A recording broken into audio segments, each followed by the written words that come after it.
second.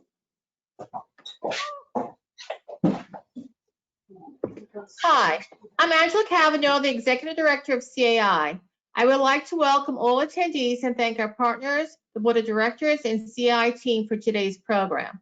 A few housekeeping rules. Today, all participants will be muted. If you have questions, please type them into the question box, and please be specific of which panelist you would like the question directed to. Managers, if you need a certificate of completion for this, please email Jackie at jacqueline@CAI-NJ.org. And just a note, in order to receive that certificate of completion, you would need to be on the entire broadcast. A few upcoming programs. Next week, we have our next Wednesday webinar, and the HOA feud will be on Friday. Both will be at 2:00 p.m. And on October 27th, we have the LAC update. So today we are our first speaker will be Vanessa Nixon. Vanessa Nixon is the Associate Attorney at the law firm of Radom Wetter and a member of the Somerset County Business Partner Community Association Institute and the Young Lawyers Division of the New York State Bar Association. Vanessa represents community associations as its general counsel in collection matters, the negotiation and formation of service contracts, and more.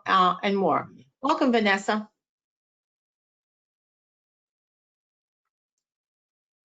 Thank you. Good afternoon, everyone. Today, I'm going to be discussing the various ways that community associations have been impacted by the various executive orders, administrative orders, and otherwise just emergent regulations that have been enacted as a result of the coronavirus pandemic. The first one that I'm going to discuss, I'm sure you all can vividly recall when it was enacted, which was March 21st of this year. And that was when Governor Philip Murphy issued Executive Order number 107, which is the order that required all New Jersey residents to stay at home and all non-essential businesses to immediately close.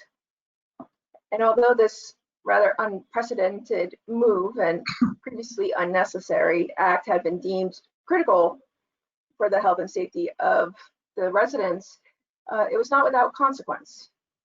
As a result of that order, the state's unemployment rate has now surged to some 16% of the entire workforce, and it's about 5 times what it was before the pandemic had shut down all those businesses. So as one can imagine, this substantial loss of income to nearly 1.5 million New Jersey residents will cause most, if not all, of the more than 7,000 community associations in the state to be impacted financially some way or another, albeit to varying degrees. And if Executive Order number 107 is to be viewed as the precipice for the potential financial difficulties associations will be facing, then it'll be Executive Order number 106 that will be viewed as one of the greatest contributing factors to that difficulty. And Executive Order number 106 is the order that was entered by Governor Murphy on March 19th that imposed a statewide moratorium on all residential evictions. And what that basically means is that you can still file your cases, you can still file your landlord-tenant matters, your eviction matters. You can do it freely with commercial properties, but as it relates to specifically residential matters in the state, you can proceed with your case all the way to the point where you would need to get a writ of possession or a writ of judgment that basically says that the tenants that are currently occupying the property need to be vacated. So basically what that means is that nobody in the state can go and get tenants evicted from properties that are currently in possession of residential tenants. So what that would basically come down to is that, how does that affect associations? Well, one of the ways would be if you have a tenant who's residing at the association who perhaps is a disturbance or is just unruly, not following the rules and regulations, and the association can't otherwise get them to comply, there's going to be no real way, unless that tenant becomes a hazard or a threat to the other members of the community, to get the court to evict that person.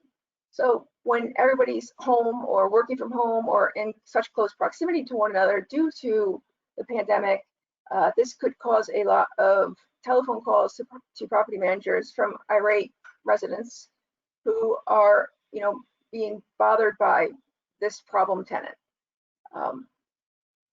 Another way that would be affected is that sometimes when you have people who own their condominiums, and they can't afford to necessarily keep up with them, they will go and rent them out.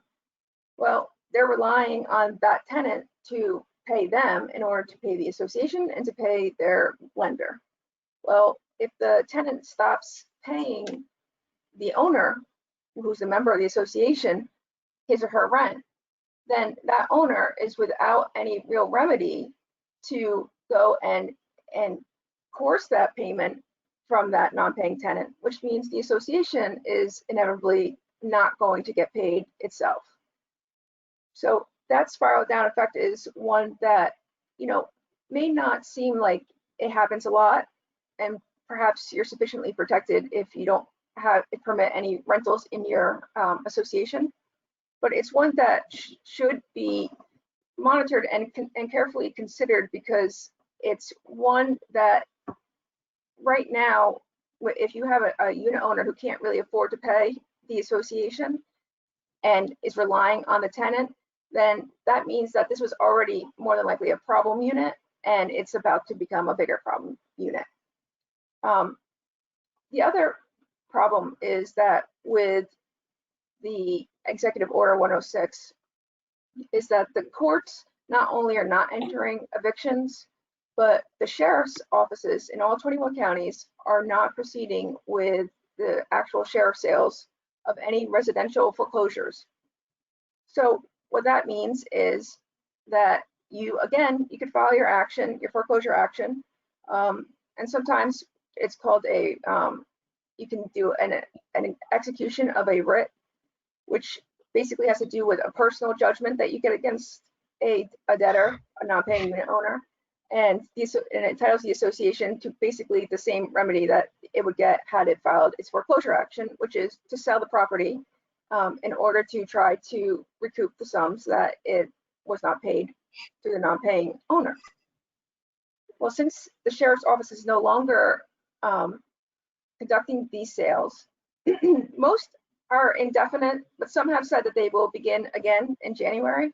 But since they're not being conducted, that means that the association, who usually the governing documents permit them to, in the event of a delinquent unit owner, to go and initiate a foreclosure action or to pursue a personal judgment, is that if the association cannot locate any personal funds or assets belonging to that non-paying unit owner, then they're going to also be without recourse until the sheriff's office starts conducting these sales.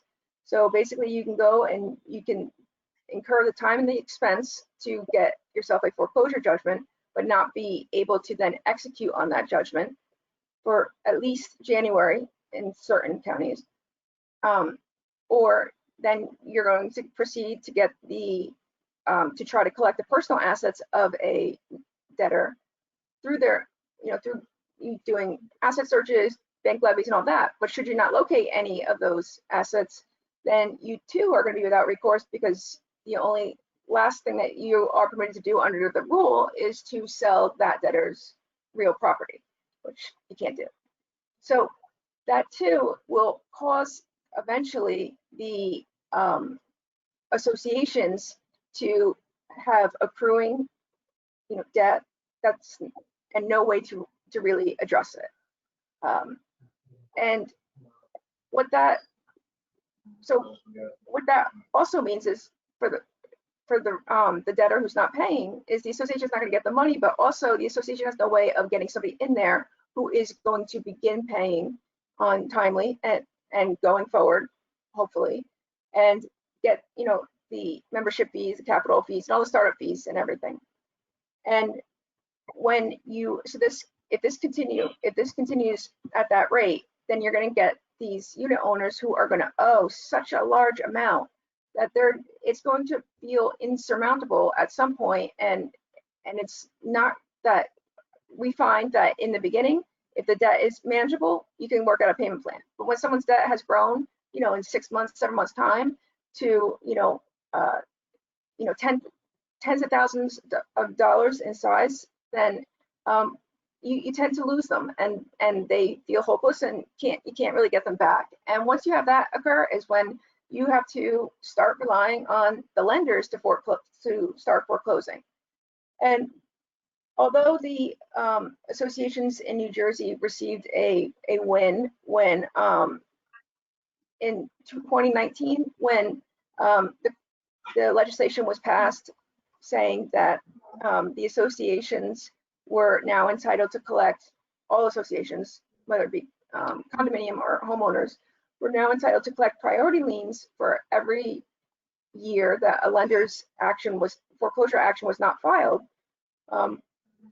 That basically the association, if lenders can't foreclose, they're going to just basically have their cases sitting in perpetuity until a court frees them to conclude the case, which would be by conducting the sale. So the association isn't going to then be entitled to collect the priority lien, and they're going to be stuck waiting for this lender's foreclosure. But because of the priority lien, it doesn't make sense for them to then try and cut the lender off, because you can't, and not to mention you can't sell the property due to the restrictions discussed earlier. So not only do you have that, but we also had a win in that that in 2019 it was ordered that lenders couldn't.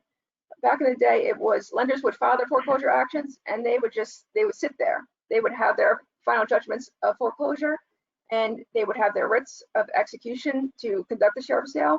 But they either wouldn't schedule it, or they would schedule it and just keep adjourning it. And that all changed in 2019, where they said that now lenders were only entitled to 2 statutory adjournments of no more than 30 days each, and that if they failed to conduct the sale, it wasn't that they had to just schedule it, that if they failed to conduct the sale within that time period, that they then had to cancel the sale and get another writ of execution from the court.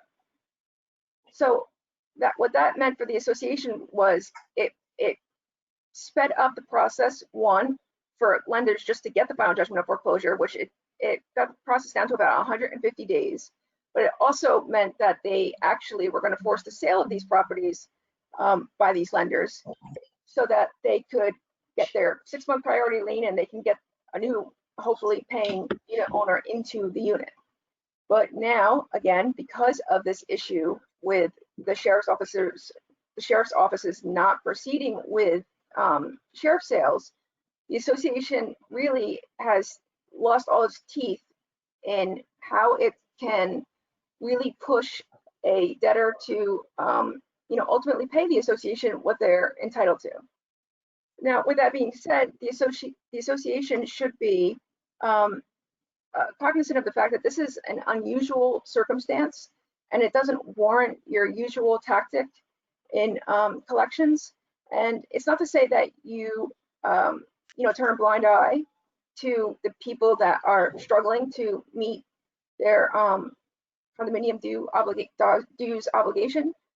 However, it does mean that you have to just try to work with them, because to help them is to help yourself. And the worst thing you could do is to try to apply standard, ordinary, customary collection processes to an inordinary and completely, unprecedented situation.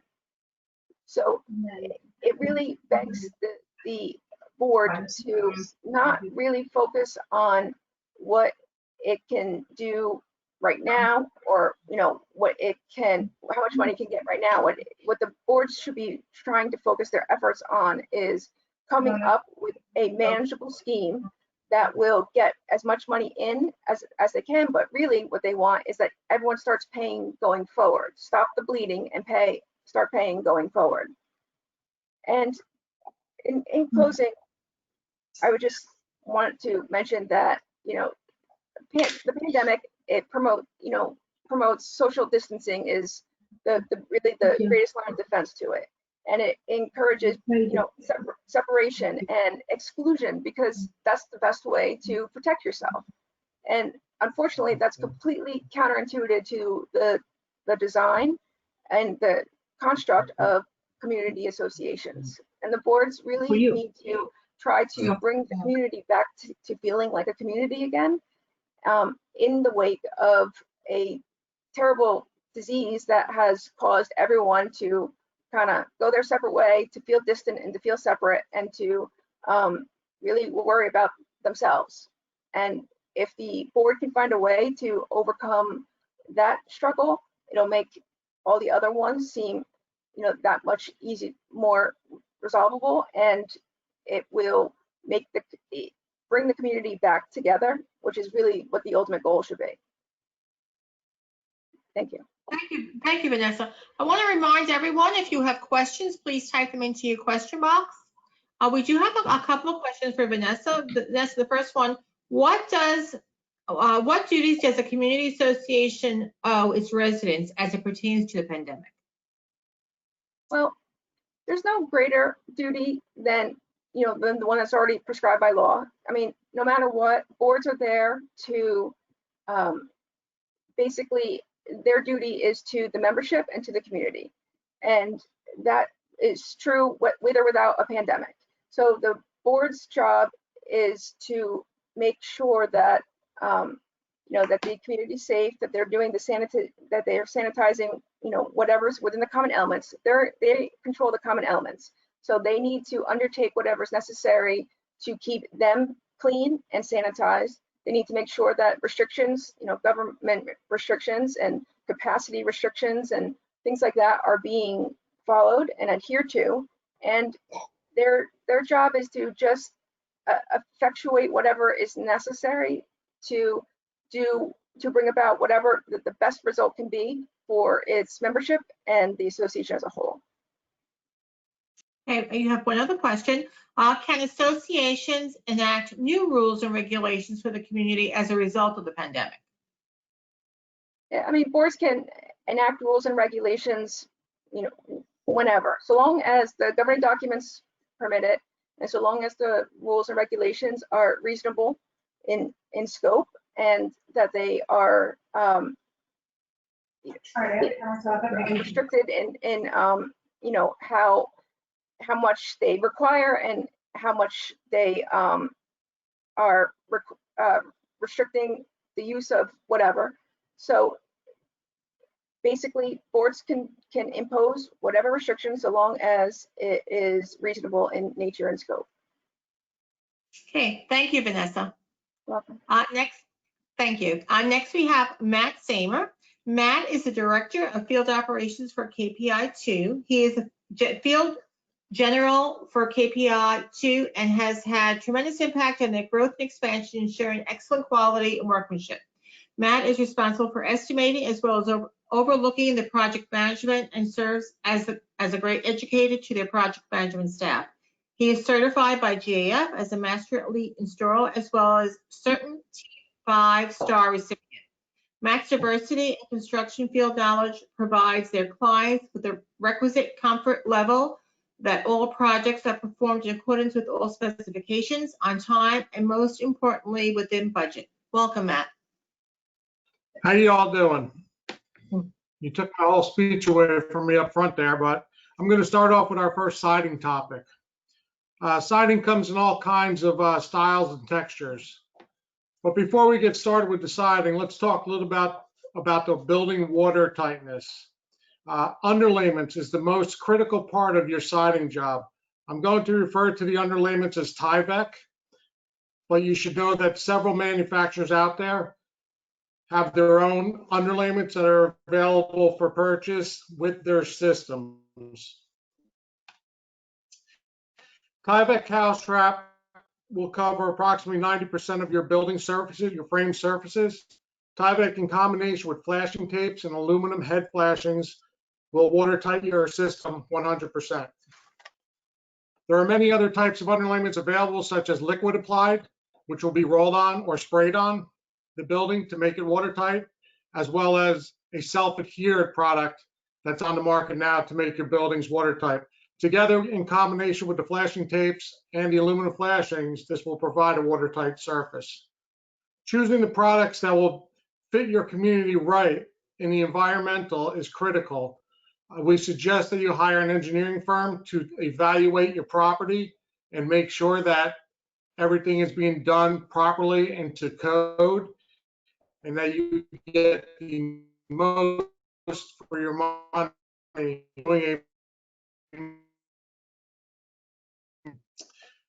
I'm going to go over a couple different sidings here that we have. One being a standard vinyl siding. This vinyl siding will come in two profiles. This is a vinyl siding that is what they call a Dutch lap.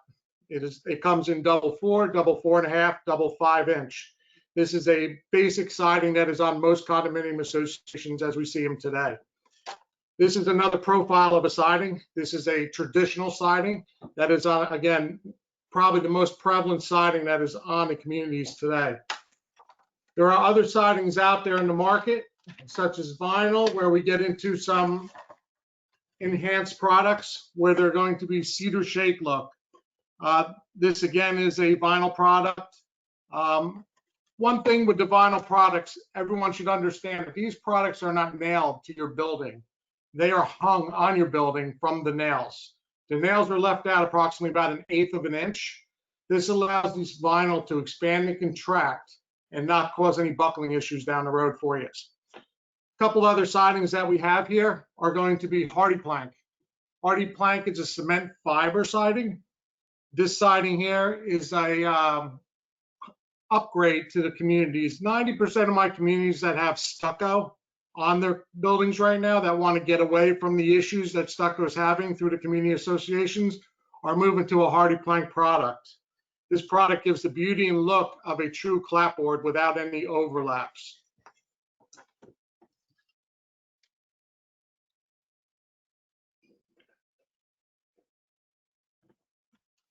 Excuse me. No matter what system you install on your building, the most important thing is going to be your underlayments. The key to a successful job is to make sure your buildings are 100% watertight. All these products we just talked about allow water to get behind them. We do our best to try and keep the water from getting there, but unfortunately water does get behind them and needs to make sure it travels its way out. That's the key to this whole process, to make sure water tightness is achieved while these major improvements are being taken care of on your job sites. I'm going to switch over to roofing real quick. Talk about some roof and shingles.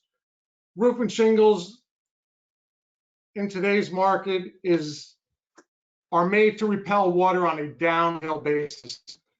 With this being said, people have a misconception that I put a new roof on my house and all of a sudden I've got winds upward of 90 to 95 miles an hour and I got a roof leak. Well, that's because shingles are not made to repel water at those speeds and velocity. It is again made to repel water on a downhill basis. Vice versa goes with the shingle, or with shingles to siding. Shingles are a primary waterproofing source of your building. The underlayments under your shingles, such as ice and water shield, your felt papers, and your aluminum flashings for your eaves, your rakes, and your steps, all should be in combination with a system that's best suited for your environment. Again, we recommend you consult either a professional contractor such as us or an engineering firm to sit down and discuss the issues that your association is having in their communities with their roofs.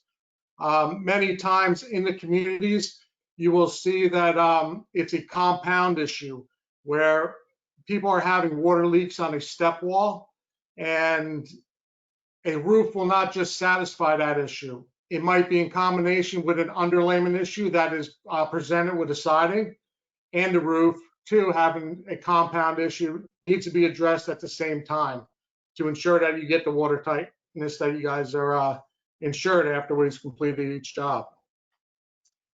Ventilation on your roofs is a key aspect of and factor of your roofing project. We highly recommend an engineer is hired to calculate the ventilation requirements. In order to get full warranties on these roofs, the ventilation has to be calculated and installed as per the manufacturer's specifications. And the only way to really ensure in our community associations that this is being taken care of properly is with an engineering company. With that engineering signing and sealing off on the ventilation status, the manufacturer of the shingle really has nothing to stand on as far as voiding any warranties prematurely. I'd like to thank everyone for this opportunity to speak today. And if there's any questions, I'd be more than happy to answer them. And I wish all of you and your families a safe journey through these uncertain times. Thank you, Matt. We do have a few questions for you. The first one, who is the biggest single manufacturer in the area? For shingles, I'm sorry. For shingles. Single manufacturers, GAF is the biggest manufacturer in the area. Everyone should know that there are multiple manufacturers in the area, such as Owens Corning, ICO, Certainty, and GAF. GAF, we are a certified master lead installer. We can offer warranties that are beyond none. Okay, the next one. What are the different warranty levels provided by the biggest shingle manufacturers? Again, GAF is the biggest shingle manufacturer out there in the Northeast. It comes with four standard warranties. One is just a basic shingle warranty themselves, which is a 5-year non-prorated warranty from GAF. That is a no cost out of pocket to homeowner associations. The next stage up is going to be the Systems Plus warranty. That System Plus warranty is going to be a 20-year non-prorated material warranty only. So if you have a failure within the first 20 years, GAF will take care of it, labor and material, to replace the damaged components on the roof. The next level up there is going to be the Silver Pledge warranty. The Silver Pledge warranty is a 20-year non-prorated material warranty backed up by GAF, a 10-year labor warranty on materials installed. So what that does for associations out there is allows them to project long-term budgets and stuff like that on their roofs without having major expenses towards them. It also allows them to have the peace of mind that, God forbid, a company were to go out of business, that their roof is no longer warranted. GAF will back those warranties up 100% through their Master Elite Club. The last warranty after that is the Golden Pledge warranty from GAF. GAF offers a 20-year, again, material warranty with a 20-year labor warranty. Again, that is backed up by GAF 100%. Even if the company goes out of business, they will send another master lead out to the job site to take care of any problems that arise. All right. What are your thoughts on second layer roof shingles? Excuse me? Second layer, overlaying roof shingles. Thoughts on that? Yeah, in the multifamily dwellings, it's very much frowned upon. We have a tremendous amount of problems in the buildings today, especially off the builder's level, with underlayment issues, with siding, and lack of ice and water shields and improper flashings with the roofing. Overlaying existing roof is not going to solve any of those problems. When we remove a complete roof system, we're addressing all those components and all those issues at one time. Overlaying that will not make your problems go away. All it will do is beautify your community and give you the same old problems on down the road. So KPI highly recommends a total strip job over a layover. Okay, and last question, What is the most chosen manufacturer of siding in the area? There's two manufacturers in siding that have the strongest warranties. One is being Royal Building Products. They are a manufacturer located here in the United States and also in Canada. The second manufacturer is Certainty. They are a United States-based company, and most of their sidings are produced right here in Pennsylvania, Maryland, West Virginia areas there. Okay, those are all the questions. Thank you. And if anyone has questions for any of our speakers that have already spoken, please feel free. We can come back to them at the end. Thank you, We'd Matt. like to see if we could shoot this little video here. We're going to try and throw in there, and I'll give you a little narrative on there. If it comes up, we're going to try. In 2 minutes, is that all right?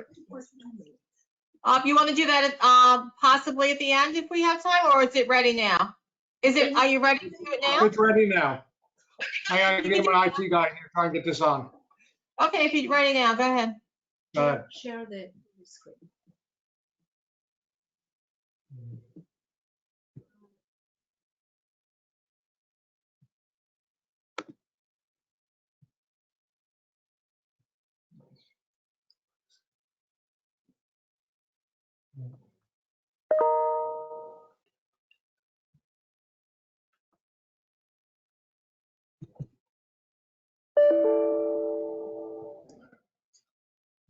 Just touch it. Sorry, we're having a little bit of problems with that. We'll just go ahead and carry on with the rest of the meeting there. Okay, if you get it, we can do it at the end, okay? All right, thank you. Okay, thank you. All right, next we have Harold. Harold Upperlow is the Director of Sales and Project Manager for Denali Property Management and My Property Billing. Harold brings over 25 years of experience in managing all aspects of multifamily buildings in Hudson County. He has developed, built, and managed over $250 million worth of properties in his distinguished career and has expertise in all building systems, as well as administration, financial reporting, budgeting, and contractor and vending oversight. Welcome, Harold.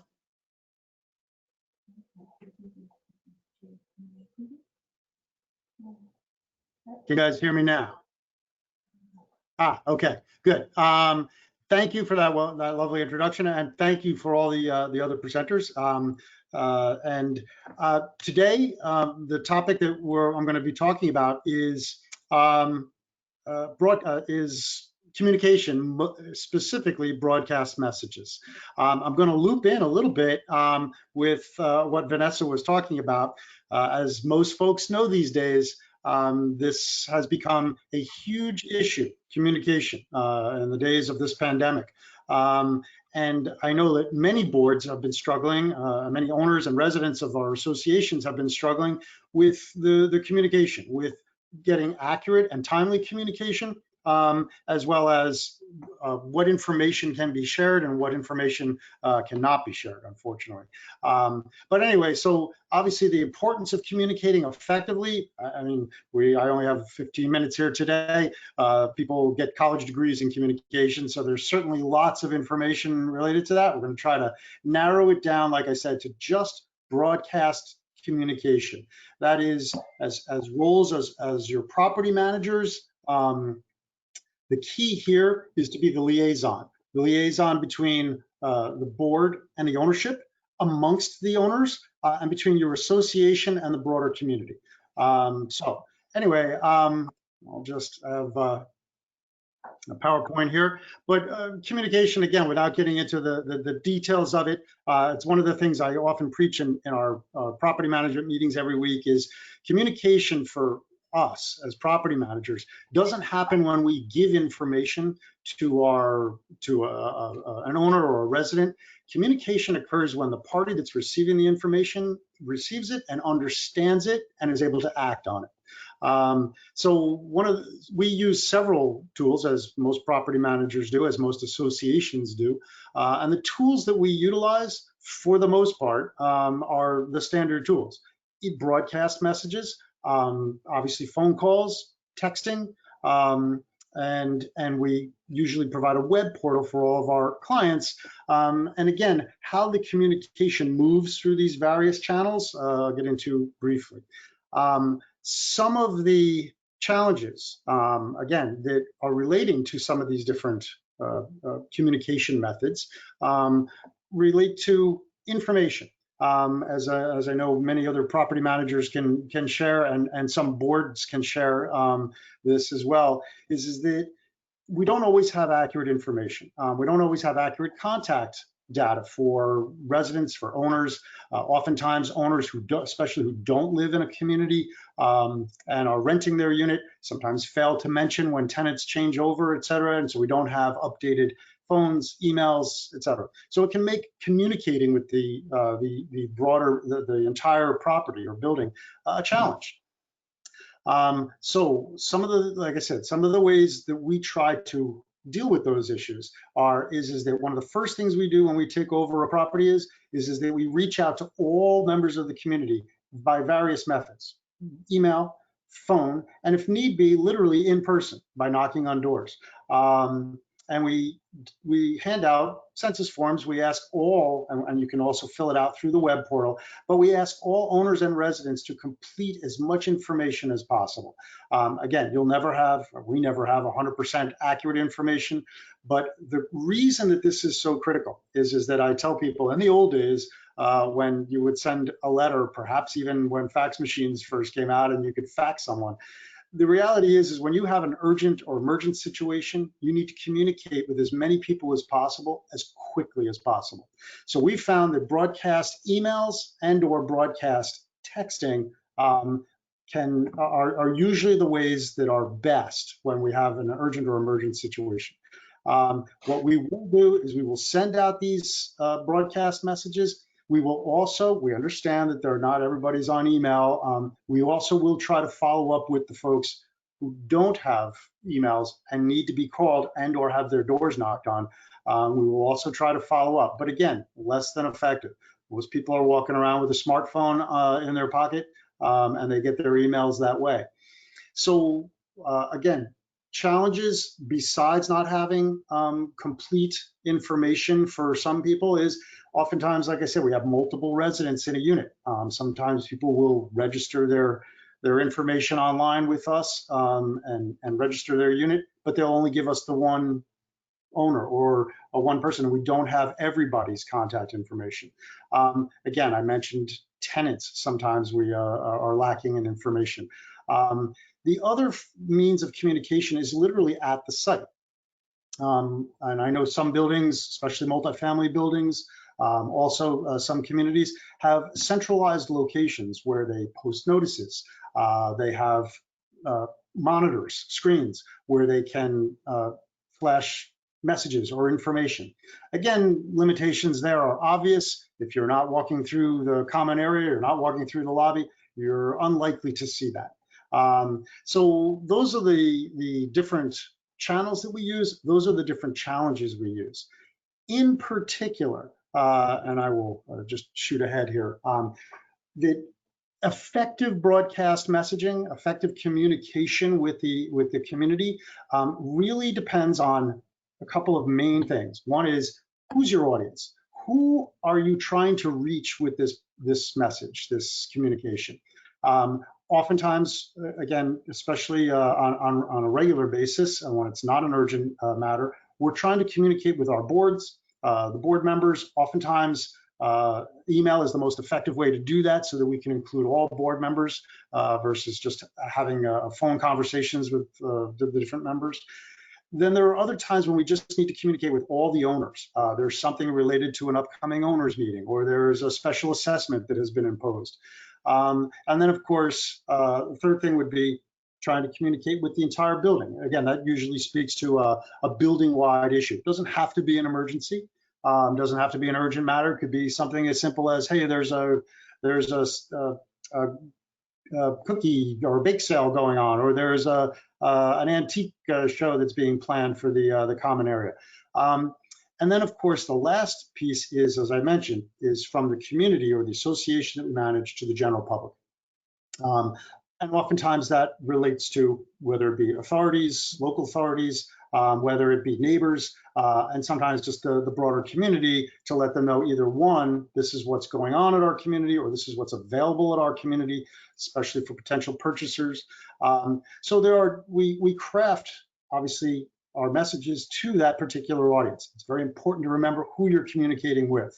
Obviously, non-public information, just as an example, doesn't go out to the public. And then again, what to message. Obviously, emergencies go without saying, we've just discussed, but also trying to be as proactive as possible in our communications. One of the things that we all have experienced these days is during this pandemic is that there are certain protocols that have changed in our communities. Being able to proactively communicate that and effectively communicate that through broadcast messaging out to the community is critical these days. Now, I know, again, back to some of the challenges is that over communication. These days, if you're like me, your email inbox fills up with a lot of unnecessary or just flat out spam emails. Phone calls, texts are the same way. But being able to cut through some of that and being able to, again, proactively communicate with folks is critical. I tell, as I preach in my property management meetings to my property managers every week, if we tell people beforehand about something that's coming up, especially if it's not good news, it sounds reasonable. It sounds like an explanation. If we wait till after people have reached out to us and then we're trying to explain, it sounds like an excuse, even if it's legitimate.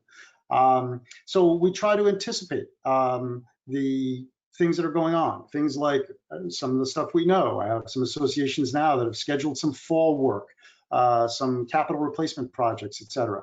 We can give as much notice as possible by sending out broadcast messages and making sure that notices are also posted at the community to let folks know so that they're not taken by surprise. And oops, hold on one second, sorry about that. We also like to communicate, again, some lesser important things. Scheduled moves, move-ins, move-outs. One of the things I know from personal experience of living in a communal situation is that, you know what, when I see a truck or when I see some stuff going on, I like to know what's happening.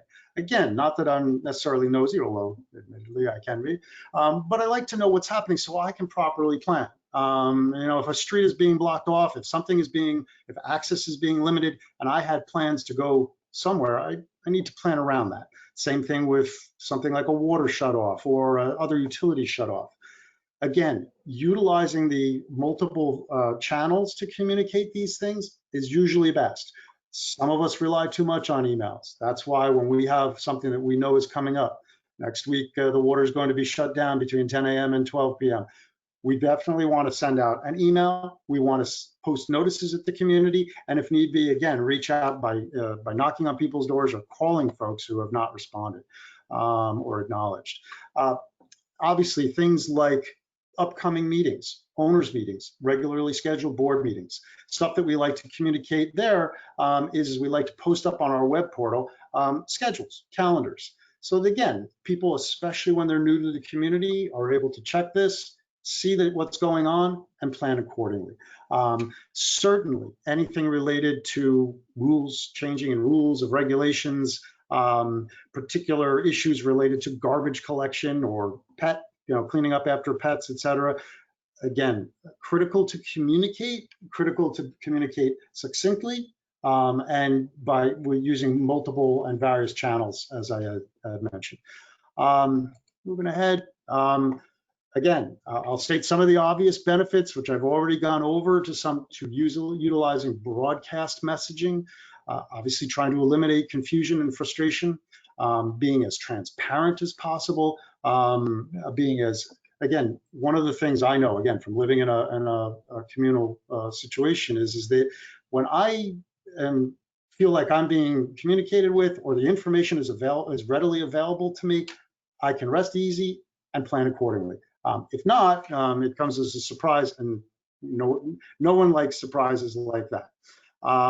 Also, honestly, utilizing our broadcast messaging allows us to archive our messages, and it allows, through our web portal, all owners and residents to log on and see the archived messages and search them and sort them by different criteria.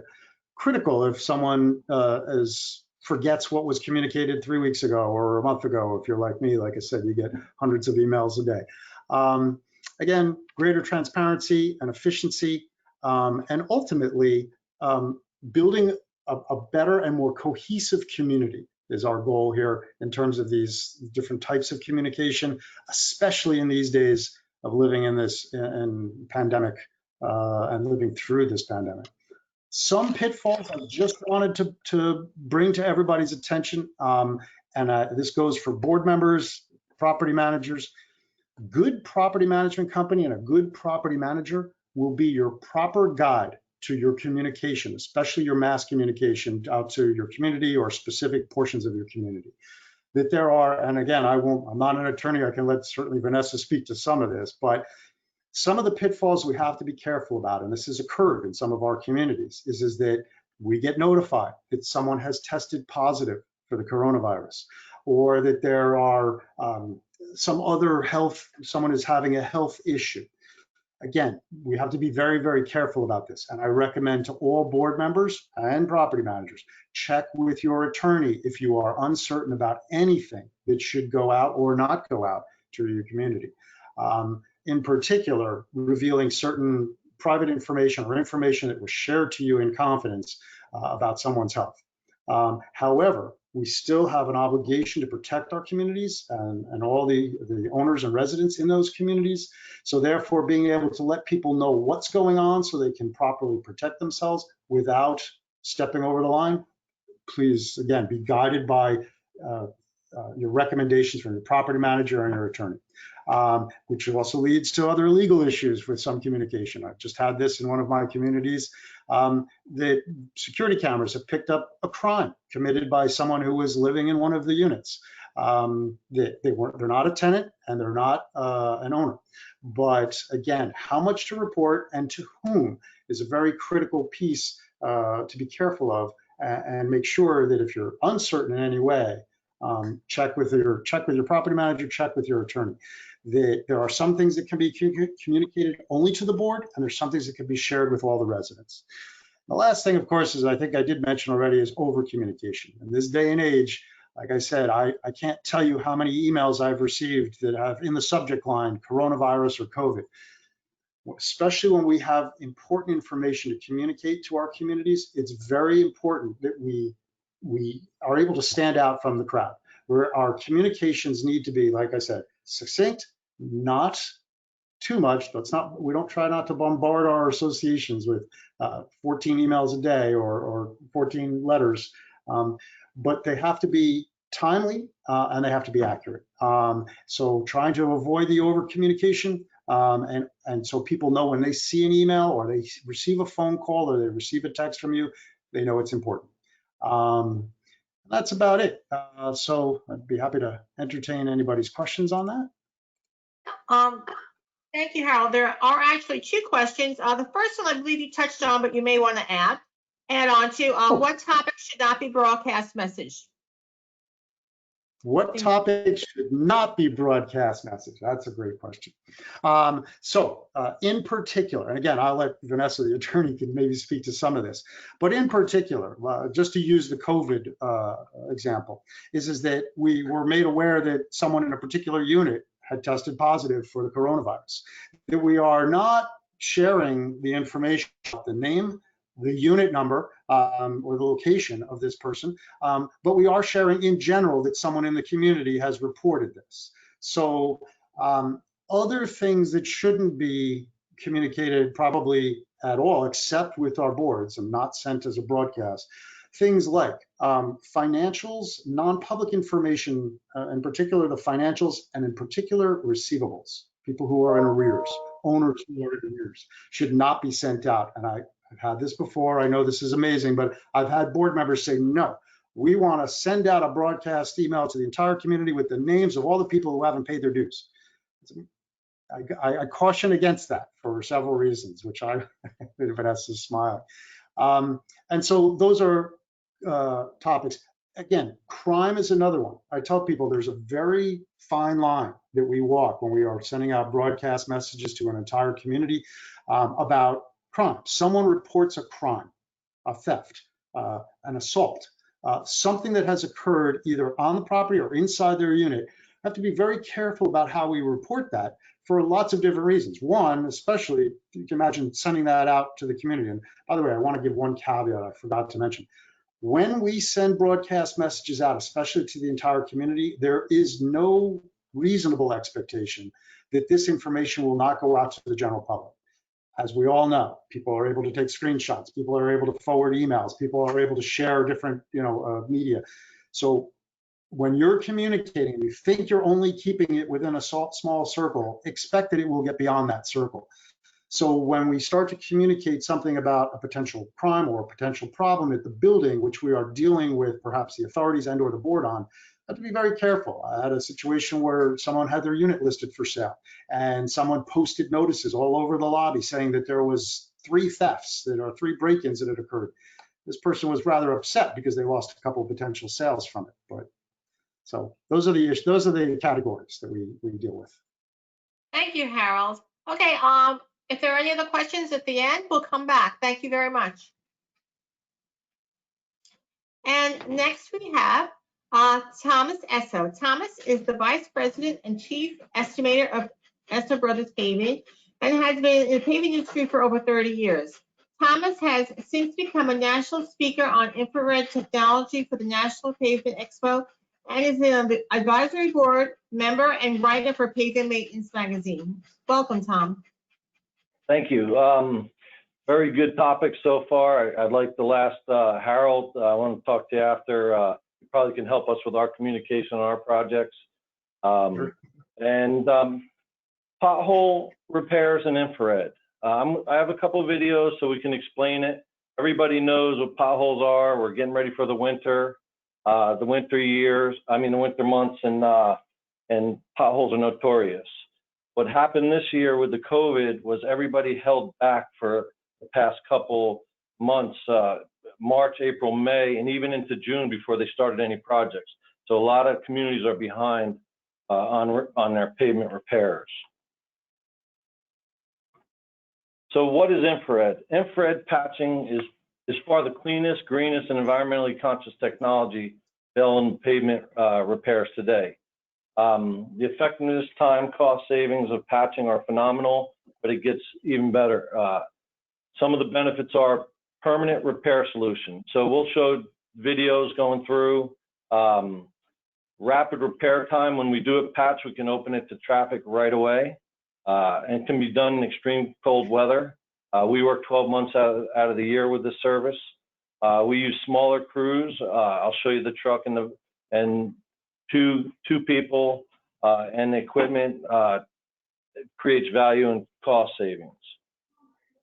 So I'm going to show a little video on the infrared process. My company, EOSSO Brothers Paving, we've been doing communities for over 28 years. And we started a new company called Power Patch Infrared Specialists, which specialize in infrared patching. All our trucks are pink. My sister, Kim Mazzoni, she is the owner of Power Patch Infrared, and all our trucks are pink, and we dedicate $1 to every patch to the breast cancer. My sister Kim in here with me now. So infrared patching is, it's a heater that we heat the pavement and we fix the patches, and it's permanent. So everybody knows about potholes. If you look at this picture, the video, this picture, you see that pothole, it's filled with water. No one really knows how deep it is. This little video will show that pothole's about 6 to 8 inches deep. People trip and fall on these every day. Cars are going in, everybody knows about your damage on your tires and what happens in the communities. So we fill these potholes up with hot asphalt, and then we back our machine over the top of it. And this is this heats to 1,000 degrees and actually reheats the asphalt to temperature where we can re-rake back through it causing it to be a permanent repair. So then we apply compaction with a heavy roller. The value of infrared you'll see in a minute. Within 15 minutes, the car's driving back on top of this patch. So as fast as we can get a patch completed, we open it to the public. So before and after. So winter readiness. A lot of people, communities, they don't really know that the manholes in the middle of the roads. In some communities, we just paved the community, there was 99 manholes in the center of the roadways. When they say winter readiness, driving with a vehicle, a car, you're not going to feel it. But we're getting ready for the winter months and the snow. And these manholes stick up over the time. The manholes will settle and the metal will stick over the top. This video right here shows a snowplow coming in, and the snowplow actually hits the manhole and it's creating damage to your manhole structures. So infrared is used for actually heating over these manholes and bringing the asphalt even. If you see that picture, there's a lip. So infrared, we heat the road and we blend this patch into the road. And then within 15 minutes, you could drive over top of this, but then you'll see in the illustration after, the snowplow will go right over top of this and not hit. There's times that I've seen manholes get ripped right out of the ground when the snowplow or a loader hits this. So now you see the snowplow go right over top of the manhole. So landscapers and snowplow companies really need to get this fixed before they come in, because they can create damage to the community. Utility cuts. Numerous times you'll see water line breaks, gas lines, they cut the road and they leave a patch in the middle of the road. Well, these patches are bumpy and it damages the car. So if a water line breaks in a community or you have an area that needs to be restored, again, we back the machine over the top of it, we heat it, and actually this mends the new patch to the road, and it doesn't allow water to get in. If you see those orange tubes, they glow to 1,000 degrees and they reheat the pavement back to its original temperature. And when we're completed, you could barely know we were there. So these are permanent, strong patches that could be done all through the winter instead of putting cold patch. So everyone knows that trip and fall incidents are a major problem in every community and shopping centers, office complexes, people walking through. And if you remember back to the pothole where that water was filled to the top, people walking in, tripping and falling. The average trip and fall is over $20,000 per case. So it's important for managers to really go through their communities and make sure that you're watching out for potholes and any trip hazards that can be fixed. So infrared's uses, and we call it the asphalt eraser. Any problem to do with asphalt, we can fix with the infrared method. So any trip hazards, we've actually heated up over paint spills, oil spots, someone spills oil, we can fix the oil. ADA is a really big problem that's coming up. If your handicap access ramps are over 2%, you can get fined. And again, as we discussed, the manholes, potholes, utility water, gas lines, and trenches. So there's many uses for this, almost in every community. Infrared cannot do this. This is, in pavement tech terminology, we call this an alligator crack. When you see that pavement, that means that the pavement has actually failed. And at that point, the only fix is to reconstruct it. So this is where our paving company would come in, mill this out, reconstruct it to the ground. When you see those cracks, that means that the subsurface has failed. So project scenario, we've been paving in the condo communities for over 28 years, and nobody's perfect. We paved this community in Somerset. We paved the road and we left a large puddle on the road. The manager and the community was upset because water becomes ice. So we came in with our infrared machine, we heated it and shaved through the hump and got the water out of there. and satisfied the customers. So if you look at the patch to the left, there's a square patch. A lot of people think saw cut the pavement and fix it. If you look at that patch up close, you see a real nice, neat square, but you see a dark color around the patch. This patch allows water to enter after a rainstorm. If you see the darkness, it's water evaporating into the ground. The only true way to fix that is to put a crack fill. Well, the infrared is a little different. This is a seamless bond. If you look to the right, that seam is a blend. When we heat the pavement, it mends the road together and does not allow water for damage. So this is a permanent seamless patch. So this is the vehicle. It's when we come out and we do patching, we would have 8 to 10 people with dump trucks and backhoes and excavators, and the repairs are very costly. With this machine, it's two people on the crew.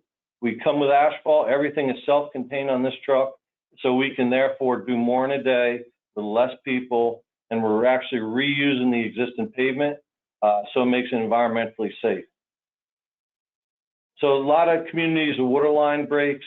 If you see the patches to the left, the water line, that cap is a water cap, and it was raised up higher, and so we heated and blended into the road. And the patch to the right was years ago, someone had put a plumber put a pipe into the middle of the road, and over the years the trench was never installed properly. So what happened was the pavement started failing and the cars were banging over, and we came in with the machine, heated the road, and blended it in. So that's pretty much the infrared method. I need to get back to unsharing my screen because I can't see anyone. Let's see. Oh, I just saw it. Okay. Okay. So.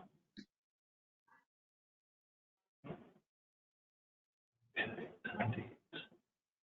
Webcam.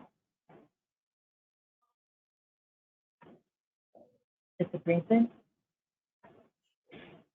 Hi, Tom. I just unshared your screen.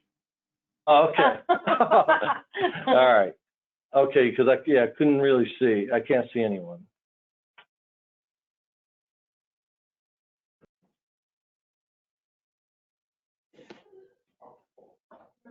Tom, can you hear me? Yes. Oh, okay, I Okay. can see you now. I'm sorry. I hit and lost everything. Okay, are you there? Let Yes, me I'm here. know. I see everything. Okay, but you Yep. can hear me, so that's a good thing. Okay, so what are the benefits of infrared pavement patching? So, like I said before, did everyone see the videos okay and the pictures? Okay, so the benefit is it could be done throughout the whole 12 months, and it's a permanent patch right through the winter. So what happens is in the wintertime, a lot of people are throwing cold patch, and it's something that they put the patch material in, and it's not permanent, so it comes right back out, so it has to be done again. So we do quite a bit of potholes through the winter and create permanent patches, and also fix quite a bit of trip hazards. Okay, did you want to enable your webcam so we can see? I have one more question for you. All right. We can't see you. There you go. That's better. Okay, one more question. Is infrared pavement patching year round? Yes. Like I said, infrared patching, we do quite a bit in the winter. We can't do it if it's raining, snowing, but we can do it if it's dry and cold. We can fill patches. So that's the value of the infrared throughout the winter months. A lot of townships are using it instead of they're wasting money with cold patch, so they're doing with infrared. So much information. Those are all the questions. Great presenters. Thank you so much. I just want to give all of our presenters an opportunity. Did you want to add anything before we close? Anything Matt else? from KPI here. We'd like to see if we can get that video going for you. Okay, if you want to give it a try. All right.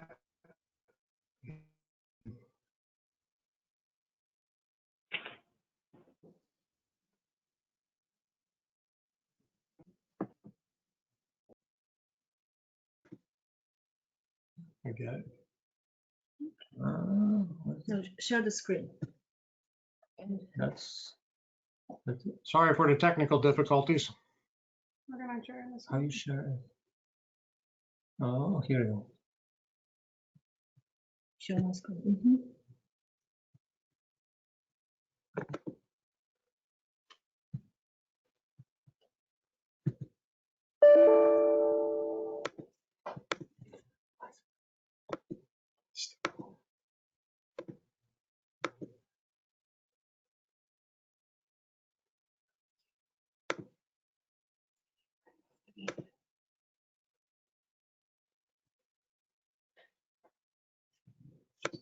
It's coming. It's coming. Coming. 1 second, please.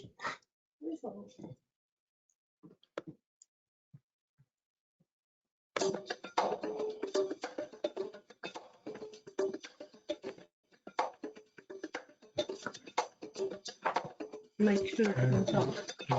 We just want to go over a couple of the products that we have to offer here, this being a finished roofing product from KPI. This basically showing all of our equipment, our roll-off garbage trucks, our telescopical booms, our lulls, our backhoes, and our building.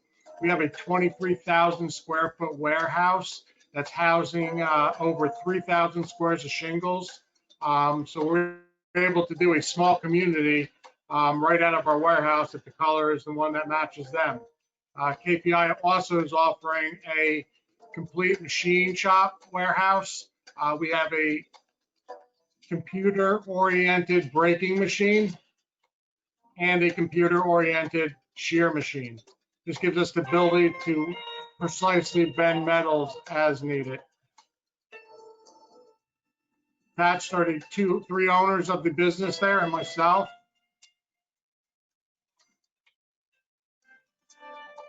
Again, just showing the scales of the jobs that we do. Everything you see open on those buildings is going to be covered in that day. This is showing a siding replacement job where we're actually doing some stone. This is showing you a completed building.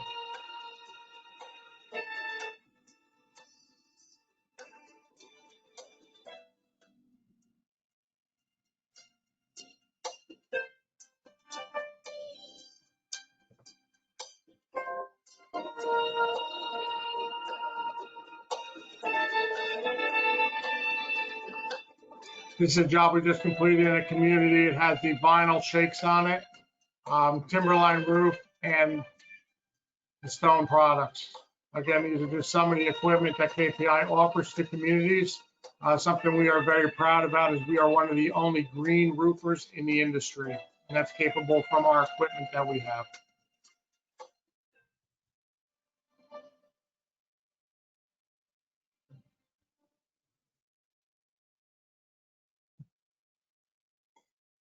I apologize for the inconvenience there with the technical issues, but hopefully we got through them. Okay, thank you very much. I want to thank all our speakers and thank you attendees. See you next week. Bye-bye. Take care.